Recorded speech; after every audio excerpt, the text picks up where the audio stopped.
শুভ সন্ধ্যা।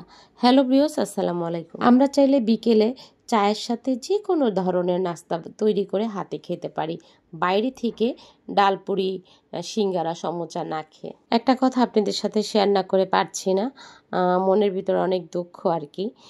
চা খেতে পারছি না, মেডিকেল থেকে আসার পর থেকে এখনও চা খেতে পারছি না। চা খেতে আমার খুবই ভালো লাগে।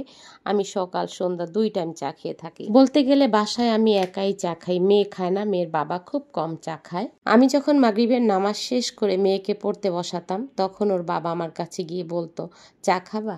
তখন আমি উত্তরে বলতাম, চা হলে তো একটু ভালোই হয়। নিজের হাতে চা করে যেবার বাবা আমাকে দিত। সকালেও নাস্তার টেবিলে বসে একই কথা বলতো। আমি বলতাম, না থাক, চা খাওয়ার দরকার নেই। আমি চা খেতে পছন্দ করতাম, কিন্তু বানাতে আমার খুব আলসামি লাগতো। সাথে সাথে আমার জন্য পাকঘরে গিয়ে চা করে নিয়ে আসতো। 2 টাইম চা আমাকে যেবার বাবা নিজের হাতে করে দিত আমি খেতাম।